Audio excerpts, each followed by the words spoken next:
Important, क्या हम WhatsApp use करना बंद करने वाले हैं? कल ट्विटर पर व्हाट्सएप प्राइवेसी ट्रेंडिंग पर था और एक पूरे दिन के लिए हमारे लिए मीम्स का source. But jokes aside, facts क्या है? क्या व्हाट्सएप सच में डेंजरस है? पिछले कुछ दिनों में हमने व्हाट्सएप और फेसबुक दोनों की प्राइवेसी पॉलिसी पढ़ी और हमें कुछ इंटरेस्टिंग चीजें पता चली। In the next few minutes हम ये समझेंगे कि व्हाट्सएप पैसे कैसे कमाता है, क्या हमारे मैसेजेस सिक्योर होंगे और इससे आपको और हमें क्या फर्क पड़ता है। और इस वीडियो के एंड में हम कुछ सॉल्यूशंस भी बताएंगे जिससे आप आपकी प्राइवेसी और सिक्योर बना सकते हैं। तो अगर आपको इस वीडियो से वैल्यू मिलती है तो इसे अपने दोस्तों के साथ शेयर कीजिए। हो सकता है आप उनकी हेल्प कर दें और एक प्राइवेसी ब्रीच से उन्हें बचा सकें। भारत के लिए इंपॉर्टेंट टॉपिक्स पर एक आसान भाषा में वीडियो बनाना हमारा मिशन है। हमें सपोर्ट करने के लिए हमारे YouTube चैनल को सब्सक्राइब कीजिए और इस बेल आइकॉन को प्रेस कीजिए। बात है 2014 की, जब व्हाट्सएप को फेसबुक ने $19 बिलियन में खरीदा। इतनी बड़ी अमाउंट और वो भी एक फ्री ऐप के लिए। क्या बेकार डील है, राइट? रॉन्ग। 2014 में 500 मिलियन लोग वर्ल्ड वाइड व्हाट्सएप यूज कर रहे थे और हर दिन 10 लाख नए लोग व्हाट्सएप से जुड़ रहे थे। आज व्हाट्सएप के 2 बिलियन से ज्यादा एक्टिव यूजर्स हैं और 5 बिलियन से ज्यादा डाउनलोड्स। तो इन $19 बिलियन में फेसबुक सिर्फ व्हाट्सएप की टेक्नोलॉजी नहीं खरीद रहा था, फेसबुक व्हाट्सएप का एक ग्रोइंग यूजर बेस खरीद रहा था। लेकिन आज व्हाट्सएप पैसे कैसे कमाता है? आज व्हाट्सएप की सबसे बड़ी स्ट्रेंथ यही है कि एक 10 साल के बच्चे से हमारे ग्रैंड पेरेंट्स तक व्हाट्सएप यूज करना सब सीख गए। व्हाट्सएप हमारे लाइफ का एक हिस्सा बन गया। व्हाट्सएप का एक प्रोडक्ट है व्हाट्सएप बिजनेस API, जहां बिजनेसेस सीधे व्हाट्सएप के थ्रू अपने कस्टमर्स के साथ इंटरेक्ट कर सकते हैं। तो आज मेरी बैंक एक चैटबॉट के थ्रू सीधा मेरा बैंक बैलेंस मुझे व्हाट्सएप पर भेजती है। वैसे ही एयर टिकट बुक करने पर मुझे मेरा PNR व्हाट्सएप पर आता है। ये ऐसी सर्विस देने के लिए व्हाट्सएप उन बिजनेसेस से पैसे लेता है। लेकिन कुछ सालों पहले व्हाट्सएप का प्लान हमें एड्स दिखाने का था। व्हाट्सएप के ओरिजिनल को-फाउंडर्स एडवर्टाइजिंग के अगेंस्ट थे। फेसबुक ने जब व्हाट्सएप को अक्वायर किया तब फेसबुक व्हाट्सएप में एड्स लाना चाहता था। इस डिफरेंस ऑफ ओपिनियन की वजह से व्हाट्सएप को-फाउंडर ब्रायन एक्टन ने व्हाट्सएप छोड़ दिया और एक नया चैट ऐप शुरू किया जिसका नाम है सिग्नल। कुछ ही दिनों पहले इलॉन मस्क ने सिग्नल ऐप को एंडोर्स किया। उसके बाद सिर्फ एक हफ्ते में जानते हैं कितने लोगों ने सिग्नल को डाउनलोड किया? 75 लाख।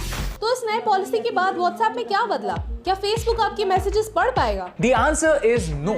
WhatsApp के messages end to end encrypted होते हैं। अंडरस्टैंड दिस, आपका मैसेज लिखने के बाद वो एक स्पेसिफिक तरीके से इनक्रिप्ट यानी फोल्ड किया जाता है और वो मैसेज आपके दोस्त को मिलने पर वही अकाउंट एक स्पेसिफिक तरीके से वो अनफोल्ड या डीक्रिप्ट कर सकता है। बीच में खुद WhatsApp या Facebook भी उस मैसेज को नहीं पढ़ सकता। ये बात सेम है, तो बदला क्या है? तो WhatsApp के थ्रू जो बिजनेसेस आपसे बात करते हैं वो आप तक पहुंचने के लिए अलग अलग टूल्स का इस्तेमाल करते हैं। तो अगर आप WhatsApp के थ्रू कोई इन्फॉर्मेशन आपके बैंक के साथ शेयर कर रहे हैं और वो बैंक एक थर्ड पार्टी टूल का इस्तेमाल आप तक सर्विसेज पहुंचाने के लिए कर रहा है, तो WhatsApp आपका डेटा उनके साथ भी शेयर करेगा। सेकेंडली, मार्क ज़करबर्ग ने 2020 अक्टूबर में अनाउंस किया था कि Facebook अपने सारे प्रोडक्ट्स इंटीग्रेट करने वाला है। आज Facebook भी आपके बारे में डेटा कलेक्ट कर रहा है और WhatsApp भी, लेकिन फिर भी ये दोनों डेटा एक दूसरे से लिमिटेड बातें करते हैं। अब Facebook ने डिक्लेयर कर दिया है कि WhatsApp का डेटा Facebook भी यूज कर सकता है। इसमें WhatsApp आपके फोन का IP एड्रेस और कई सारी टेक्निकल बातें मांगता है, जो एक चैट ऐप के लिए थोड़ा सा ज्यादा है। प्रॉब्लम यह है कि 8 फरवरी के बाद हमें चूज करना होगा।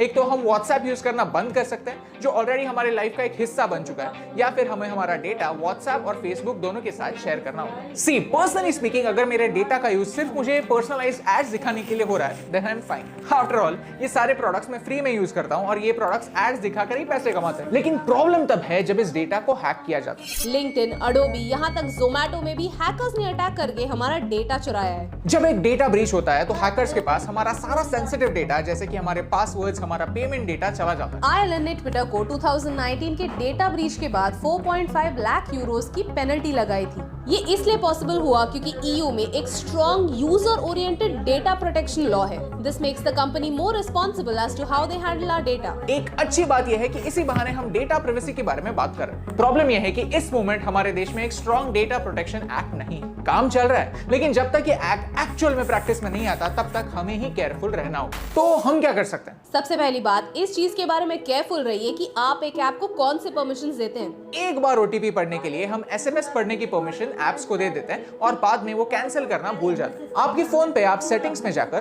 परमिशंस में जाकर जो फीचर्स आप यूज नहीं करते उनकी परमिशन कैंसिल कर सकते हैं। सिमिलर फीचर एप्पल में भी। सेटिंग्स में जाइए, ऐप परमिशंस में जाइए और सबसे पहले माइक्रोफोन और कैमरा के परमिशंस उन ऐप से निकाल दीजिए जिनको आप ज्यादा यूज नहीं करते। वैसे ही फेसबुक भी आपको आपके ऐड प्रेफरेंसेस एडिट करने का एक मौका देता है। अगर आप कोई पर्टिकुलर ऐड नहीं देखना चाहते या फिर वो आपके लिए रेलेवेंट नहीं है, फिर भी आप वो बार बार फेसबुक पे देख रहे हैं, तो इस लिंक पर क्लिक कीजिए और आपके प्रेफरेंसेस चेंज चेंज कीजिए। सेकेंडली, एक ऐप पर निर्भर रहना बंद कीजिए। अक्सर हम हमारे पासवर्ड्स व्हाट्सएप पर छोड़ देते हैं। आपके पासवर्ड्स मैनेज करने के लिए LastPass और 1Password जैसे एनक्रिप्टेड सॉफ्टवेयर है, उनका यूज कीजिए। प्लीज आपके पासवर्ड्स व्हाट्सएप पर मत डालिए। और lastly, have I been pwned पर जाइए और आपका ईमेल एड्रेस एंटर कीजिए। अगर किसी डेटा ब्रीच में आपका पासवर्ड लीक हुआ है तो यहाँ आपको वार्निंग आती है। टेंशन नॉट, अगर ब्रीच हुआ भी है तो फिर आपका सेम पासवर्ड अगर आपने अलग जगहों पर यूज किया है तो फिर पासवर्ड चेंज कर दीजिए। That's it. In the and, क्या हम व्हाट्सएप डिलीट करने वाले हैं? The answer is not right now, क्योंकि WhatsApp हमारे फैमिली मेंबर्स से कनेक्ट करने में हेल्प करता है। एक गारंटी देता है कि सामने वाला बंदा